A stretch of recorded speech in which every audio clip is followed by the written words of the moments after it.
Assalamualaikum warahmatullahi wabarakatuh. Selamat datang di Jejak Semesta 65 Channel. Selamat menonton. Semoga terhibur selalu dan jangan lupa subscribe, like dan share channel ini. Assalamualaikum warahmatullahi wabarakatuh.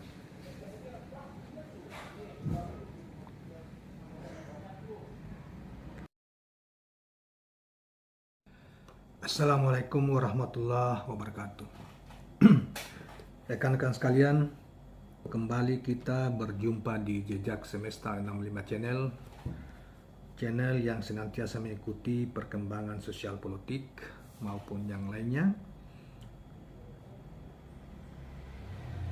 Kepada saudara sekalian, dan sebelum kita memulai, saya berharap bahwa kita semua dalam keadaan sehat walafiat, selalu di dalam bimbingan dan lindungan Tuhan Yang Maha Kuasa. Kawan sekalian, kali ini kita akan mengemukakan suatu soal terkait dengan masalah pejabat Gubernur DKI Jakarta, Pak Heru Budi, yang sebetulnya sejak awal sudah banyak disoal orang, diperbincangkan, dan gerak-gerik atau pekerjaan dalam menjalankan tugas sehari-hari banyak disorot oleh berbagai pengamat politik maupun berbagai kalangan, karena langkah-langkah yang dilakukan oleh Pak Heru sebagai PLT Gubernur Jakarta atau pejabat Gubernur Jakarta setelah Anies mengakhiri masa jabatannya pada 16 Oktober yang lalu. Heru mengambil langkah-langkah mencopot beberapa pejabat yang diduga kuat karena diangkat oleh Anies Rashid Baswedan. Yang pertama sekali adalah misalnya Direktur Utama PT Jakpro yang menyelenggarakan, dipercaya oleh Anies Rashid Baswedan menyelenggarakan Formula E yang lalu. Kemudian beberapa proyek-proyek besar di DKI Jakarta, termasuk MRT. Saudara sekalian, padahal yang bersangkutan baru 6 bulan katanya menjabat sebagai direktur utama di perusahaan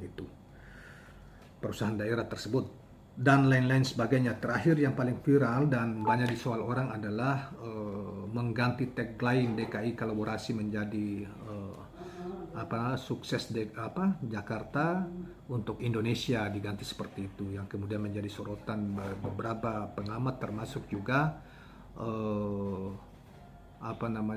di kalangan anggota DPRD DKI sendiri.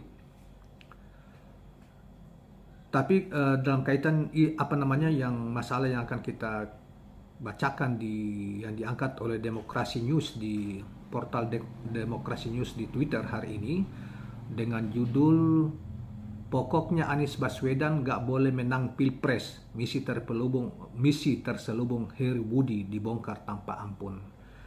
Tentunya ini berdasar pada pendapat seorang pengamat politik dari Universitas Al-Azhar yang Indonesia, yaitu Dr. Ujang Kamarudin, yang menyoroti beberapa langkah pejabat Gubernur DKI Heru Budi Hartono.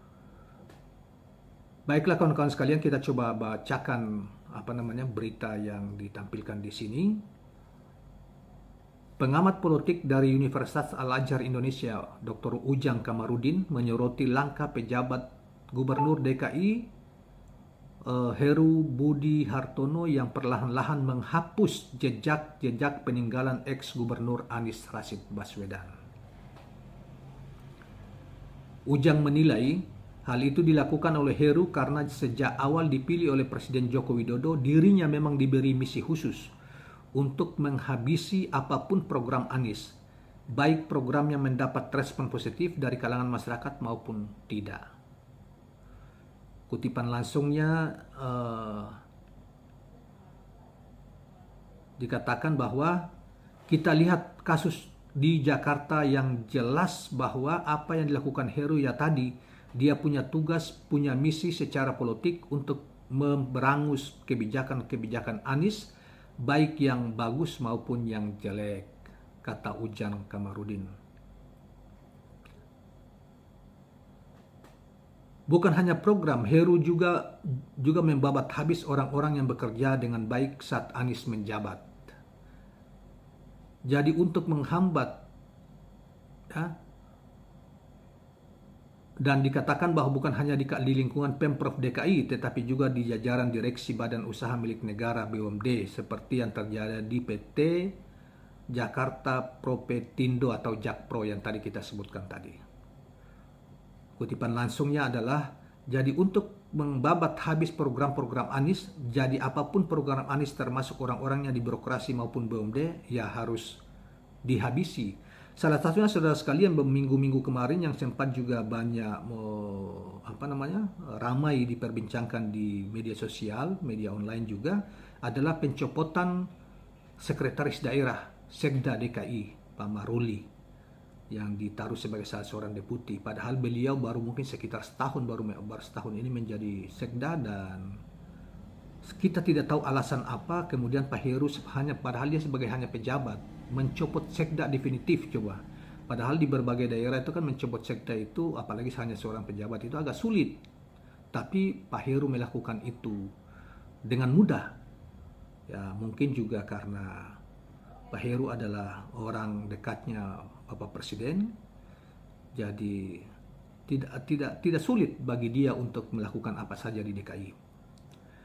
Ujang berpendapat bahwa langkah Heru yang terkesan ingin membumi hanguskan peninggalan Anies itu syarat akan muatan politik. Sebab di sisi lain Anies juga dianggap sebagai lawan politik oleh Heru. Jadi sangat jelas arahnya pada persoalan Pilpres 2024. Dan itulah dinamika politik kita, seperti itu yang terjadi. Anies ini dianggap lawan politik, makanya apapun harus didegradasi, apapun harus dihancurkan agar ketika nyalon Pilpres bisa kalah di DKI atau di nasional. Katanya menutup pernyataannya, yaitu Ujang Komarudin ya. Ya memang saudara sekalian, memang Pak Heru ini kan baru sekitar sebulan lebih menjadi pejabat, yaitu tepatnya pada tanggal 16 apa 17 Oktober yang lalu ya, menjadi sudah hampir 2 bulan lah, sekitar 2 bulan menjadi pejabat gubernur. Tetapi langkah-langkahnya mengganti jajaran direksi BUMN, kemudian birokrasi Pak Sekda yang lalu, kemudian menjadi tagline-nya DKI yang oleh Anies dulu dianggap sebagai Jakarta Kota Kolaborasi, diganti dengan kesan salah Jakarta Kota Maju kemudian untuk Indonesia gitu loh. Jadi tidak, ya itu pun tagline-nya juga tidak menarik ya saudara sekalian. Wajar kemudian banyak orang beranggapan bahwa langkah-langkah Pak Heru ini, karena Pak Heru dulu itu kan orangnya Pak Jokowi sekaligus juga orangnya Pak Ahok, bahkan awal-awal kan andaikan Pak Ahok tidak diajukan oleh partai politik, maka rencananya wakilnya Ahok maju sebagai gubernur, calon independen di gubernur di DKI, Pilkada DKI, yang kemudian tidak jadi karena PDIP mencalonkan Ahok dengan wakil gubernur waktu itu dari PDIP ya, Pak Jarod, yang kemudian dikalahkan oleh Anies secara telak dengan selisih kurang lebih 15% suara. Nah, saudara sekalian, sehingga orang banyak mengomentari, bahkan menduga seperti yang salah satu pengamat Pak Ujang Komarudin tadi sampaikan tentang langkah kebijakan-kebijakan Pak Heru yang kemudian mencoba mengganti apa-apa yang seharusnya tidak perlu, termasuk pejabat-pejabat di lingkungan DKI yang tadinya dianggap profesional dan diangkat oleh Pak Anies, yang terakhir Sekda, kemudian jajaran direksi, kemudian ada kebijakan lain dan lain sebagainya. Itu dicurigai oleh para pengamat maupun oleh masyarakat luas sebagai upaya-upaya Heru untuk berupaya untuk menghilangkan jejak Anies di DKI, dan membuat bagaimana ke depan, konsolidasi ke depan, sehingga kalau Anies mencalonkan diri sebagai calon presiden, dicalonkan sebagai calon presiden pada pemilu 2024 mendatang, maka tugas Heru salah satunya adalah bagaimana caranya Anies kalah, masyarakat DKI tidak mendukung Anies dan kalah di Pilpres yang akan datang terutama di DKI. Saudara-saudara sekalian, jika ini benar, ya, jika ini analisa ini jika benar, maka kita membayangkan bahwa para pejabat-pejabat yang ditunjuk yang mengisi jabatan pejabat gubernur ya di seluruh Indonesia, termasuk juga pejabat-pejabat di level wali kota, bupati, pejabat-pejabat bupati, pejabat wali kota.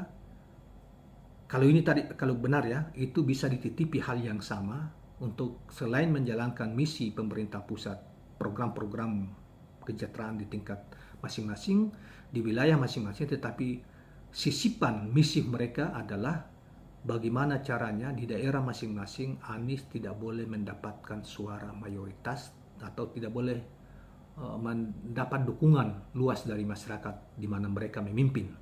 Kalau itu yang terjadi, saya kira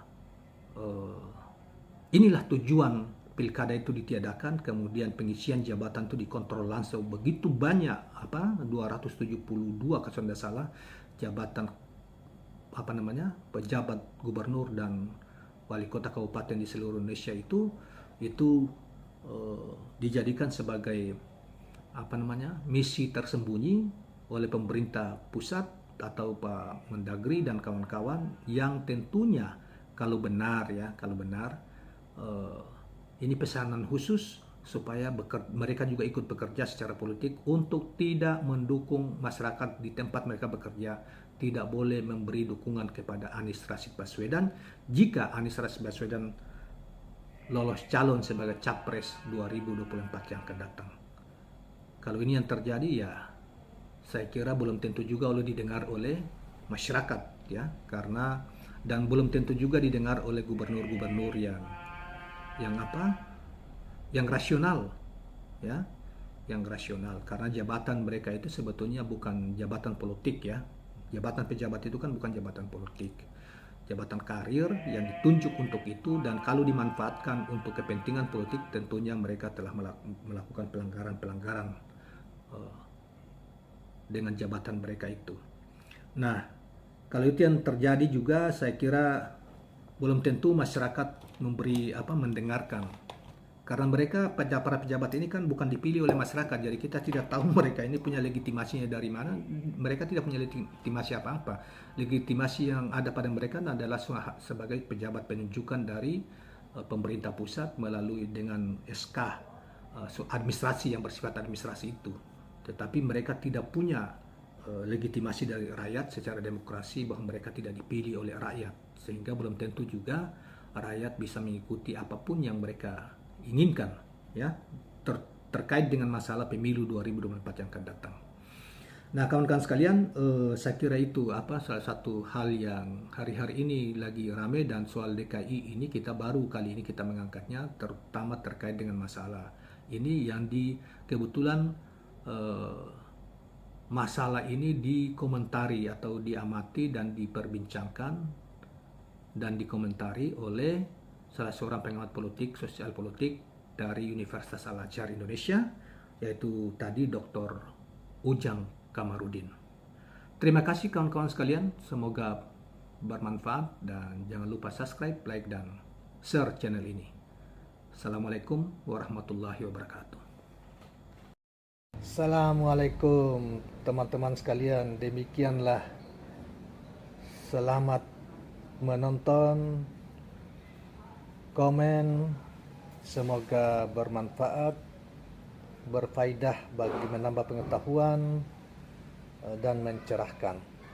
Jangan lupa kawan-kawan sekalian subscribe, like, dan share channel ini. Terima kasih banyak kawan-kawan. Assalamualaikum warahmatullahi wabarakatuh. Assalamualaikum warahmatullahi wabarakatuh. Kawan-kawan sekalian, kembali kita berjumpa di Jejak Semesta 65 Channel, dan saya berharap bahwa kita semua dalam keadaan sehat walafiat, selalu dalam bimbingan dan lindungan Tuhan Yang Maha Kuasa. Kawan-kawan sekalian, kita selalu akan menyodorkan setiap isu-isu aktual, baik itu berkaitan masalah politik maupun sosial budaya dan juga agama. Kawan-kawan sekalian, Dan kali ini kita akan menjorkan suatu peristiwa budaya yang baru semua kita seluruh Indonesia bahkan sebagian dunia mengetahui tentang. eh, Baru selesai tanggal 10 kemarin, pada hari Minggu kemarin, yaitu gegap gempitanya perkawinan anak bungsu Bapak Presiden Republik Indonesia Pak Joko Widodo. Nah, tetapi masih menyisakan hal-hal yang kemudian dikomentari oleh beberapa pengamat, diantaranya adalah Rocky Gerung dan Dr. Said Didu. Eh, Saudara sekalian, masalah yang kita maksudkan adalah soal dugaan pencetakan uang seratusan ribu rupiah berjumlah 300.000 sebagai mahar dari dari perkawinan tersebut, ya. Mahar dari anaknya Pak Jokowi terhadap istrinya, calon istrinya, yaitu Rida Gudono. Baiklah kawan-kawan sekalian, kita bacakan saja berita dan komentar mereka sejauh mana kebenaran berita tentang ini. Dicetak oleh Bank Indonesia lagi, kan berarti kan luar biasa gitu ya. Selain luar biasa gegap gempitanya perkawinan itu, yang juga diberitakan ribuan anggota TNI Polri untuk melakukan pengamanan terhadap peristiwa prosesi perkawinan dan pernikahan itu. Kemudian juga dikerahkan juga berbagai alat senjata berupa berat termasuk tank dan lain dikerahkan untuk pengamanan peristiwa perkawinan itu. Dan luar biasa, sangat mewah, dan ribuan orang datang, mulai dari bupati, tentunya kalau apalagi yang diketuai sebagai ketua panitia adalah di kalangan anggota kabinet dan anggota kabinet Presiden Jokowi sebagai panitia penyelenggara perkawinan itu, dan melibatkan ribuan orang. Undangan sama gubernur tentunya hadir, negara sahabat juga, beberapa negara sahabat juga hadir, ya, tentunya sahabatnya Pak Jokowi, misalnya dari konon putra mahkota dari Uni Emirat Arab juga hadir, sebagaimana kita lihat di televisi. Kemudian mantan-mantan gubernur, orang-orang tertentu yang diundang, dan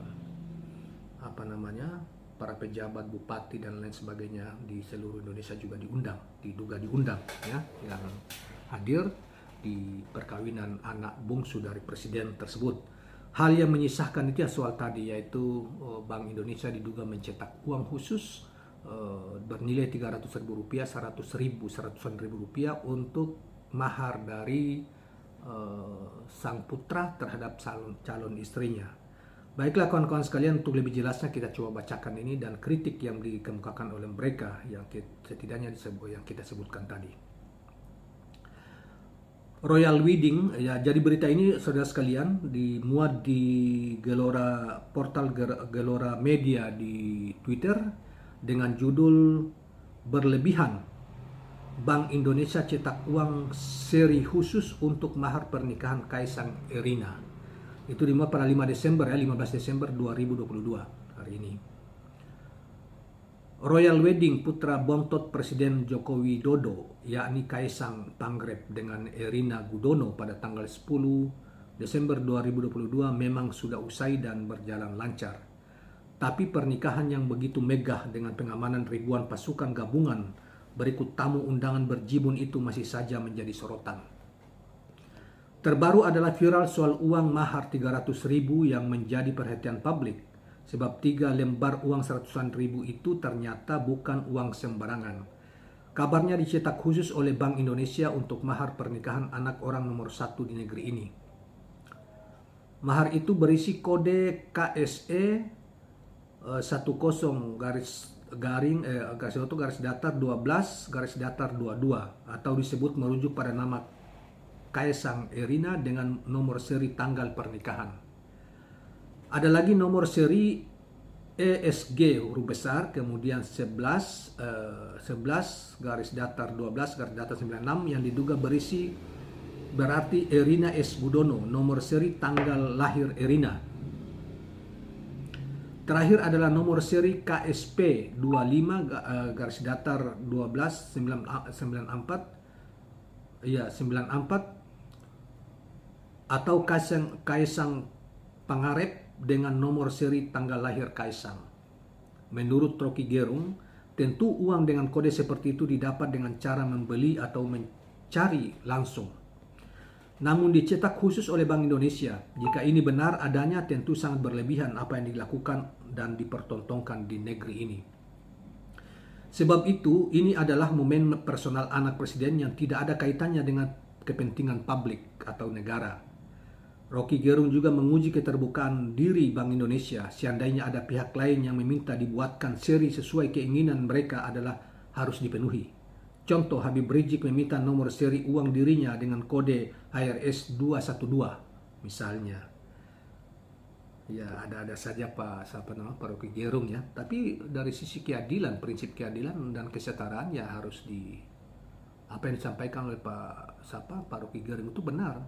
Karena dari pihak selama ini juga pihak pendukung Pak Jokowi kan selalu menggembar-gemborkan tentang kesetaraan antar kelompok agama dan lain sebagainya ya, antar kelompok suku ya. Kita ingin ada keterangan dan perkawinan bukan peristiwa negara. Jadi kalau negara mencetak sesuai uang itu mahar Kaisang, harus ada keterangannya juga tuh, dia bilang begitu. Lanjut Pak Rocky Gerung ya. Seperti Prabowo yang juga harus menjelaskan soal pemberian pangkat kepada Deddy Corbuzier. Ya, itu kita belum buatkan itu ya, yang pangkat Letnan Kolonel Tituler itu ya. Yang menjadi persoalan ke depan, tentu warga yang lain akan menuntut kesetaraan yang sama. Jadi, jika ada yang menikah meminta Bank Indonesia dalam hal ini perum peruri untuk membuat uang baru sesuai seri pernikahan ataupun tanggal lahir mereka. Ini menjadi presiden yang buruk. Tidak bisa karena anak presiden lalu diistimewakan Bank Indonesia. Lanjut Rocky Gerung sambil menutup komentarnya. Luar biasa ya, saudara sekalian. Dan memang kalau kita melihat dulu Pak Harto tidak semegah menikahkan anak-anaknya, tidak semegah seperti itu, tidak mengarahkan aparatur yang begitu besar dengan tank juga ya, alat perang untuk keamanan. Kemudian juga berimpit dengan waktu musibah yang terjadi di ini ya,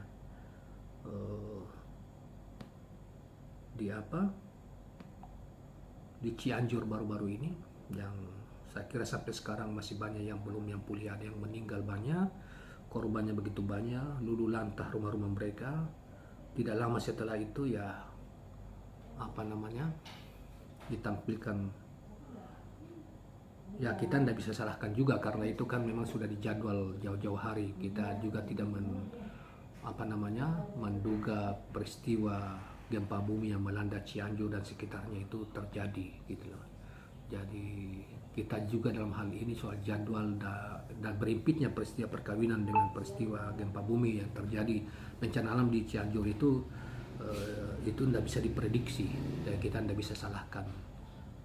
Karena walaupun ada komen-komen sebelum itu di media sosial mengatakan bahwa mereka tidak punya peri kemanusiaan lah apa gitu, karena belum baru beberapa hari terjadi gempa dan masyarakat masih hidup di tenda-tenda, digelarlah pernikahan yang begitu besar dan mewah di Solo gitu loh. Itu kan komen sebagian dan masyarakat seperti itu. Tetapi kalau dalam pandangan saya itu kita tidak bisa kaitkan tentang sisi waktu yang berdekatan itu, karena itu kan mereka juga tidak tahu, kita semua juga tidak tahu. Kemudian saudara sekalian, dalam kaitannya dengan itu juga mantan sekretaris Badan Usaha Milik Negara BUMN Dr. Muhammad Said Didu menyoroti mahar pernikahan putra bungsu Presiden Jokowi Kaisang Pangarep berupa uang dengan nomor seri unik itu. Ya, dia juga Pak Said Didu juga mengomentari soal ini ya, menyoroti soal ini. Dia menyebut bahwa Said Didu menyebut privilege itu perlakuan khusus ya, yang dimiliki anak Jokowi sudah melebihi negara kerajaan katanya. Hal itu disampaikan Said Didu dalam akun Twitter pribadinya pada Kamis 15 Desember 2022. Sudah melebihi negara kerajaan, ujar Said Didu. Diketahui pesta pernikahan putra bungsu Presiden Joko Widodo yakni Kaisang Pangarep dengan Erina Gudono pada 10 Desember 2022 memang sudah usai dan berjalan lancar. Kemudian apa namanya, ya saya kira tambahan dari dari Pak Said Didu yang kemudian dikutip ya dari Twitter, yang juga ditampilkan dari Gelora News, portal Gelora News ya, 15 Desember 2022, dengan judul "Wih, uang mahar anak Jokowi dicetak khusus Bank Indonesia. Said Didu sudah melebihi kerajaan, negara kerajaan."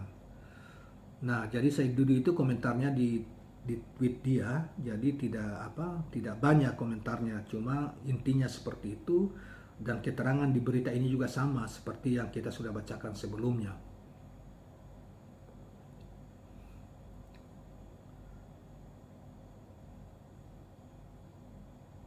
Jadi sama saja keterangan lanjutannya, cuma dia lebih menekankan tentang bahwa apa yang dilakukan oleh presiden dengan keluarganya dalam kaitan masalah prosesi perkawinan dan pencetakan uang khusus tentang mahar kepada istrinya, itu dianggap seperti melampaui perkawinan anak-anak di negara-negara yang menganut sistem kerajaan, atau di masa lalu, di kerajaan-kerajaan masa lalu sebelum terbentuknya negara republik kita, atau negara-negara lain lah yang paling modern yang masih menganut sistem kerajaan, misalnya di Malaysia, di Inggris, di Arab Saudi ya, dan beberapa negara lain yang masih menganut sistem kerajaan dengan semi parlementer, demokrasi berkerajaan ya ini ya. Saya kira itu kawan-kawan sekalian soal ini yang kita coba untuk sharing dengan mengangkat pendapat para pakar, para pengamat, dua pengamat yaitu Roky Gerung dan Said Didu tadi, dan fenomena apa benar ya. Saya kira ini juga masih tanda tanya apa benar itu uang dicetak khusus Rp300.000 dengan seri khusus sebagaimana yang sudah dijelaskan tadi, untuk keperluan misalnya keperluan perkawinan anak bungsunya Presiden Jokowi yang begitu mewah, begitu begitu banyak dihadiri oleh para tamu undangan. Tentu kebanyakan hampir seluruh pejabat di seluruh Indonesia ini pasti datang, bupati-bupati, wali kota, gubernur, dan menteri-menteri, apalagi karena para menterinya sebagaimana kita katakan tadi, Pak Erick Thohir saya sebagai ketua panitia perkawinan itu, kemudian terlibat hampir seluruh menteri yang aktif, tentunya Erick Thohir, Pak Bahlil, dan Pak Luhut Binsar Panjaitan. Kemudian yang lain mungkin hanya hadir saja, terlibat dan seadanya, tetapi yang intinya mereka bertiga lah kira-kira seperti itu. Ya, kalau kita baca di media seperti itu ya. Dan cuma memang sepanjang kita tahu, saya sendiri sejak dari zaman Pak Harto kita sudah mahasiswa dan kita tahu, di ujung juga kita sudah sangat dewasa, sudah sarjana juga. Kemudian kita ikuti setiap perkembangan perkawinan yang dilakukan oleh kepala-kepala negara terhadap anak-anaknya, memang tidak segegap gempita yang dilakukan oleh Pak Presiden terakhirnya Pak Jokowi ya itu. Jadi kemudian menimbulkan banyak, apalagi di tengah-tengah itu juga banyak ya situasi politik juga lagi hangat-hangatnya tentang soal pilpres yang ditunda, soal pilpres Pak Jokowi diperpanjang masa jabatannya, kemudian Pak Jokowi harus calon kembali dan lain sebagainya untuk periode ketiga. Jadi wajarlah kemudian menimbulkan sedikit bumbu-bumbu yang menyoroti terkait juga ke sana, karena ada peristiwa baru misalnya soal itu, mahar itu yang dicetak oleh, kita juga belum tahu apa benar enggak ya, yang dicetak khusus oleh Bank Indonesia. Saya kira demikian kawan-kawan sekalian, mudah-mudahan bermanfaat apa yang kita sampaikan ini dan mencerahkan dan menghibur setidaknya. Terima kasih. Assalamualaikum warahmatullahi wabarakatuh. Jangan lupa subscribe, like, dan share channel ini.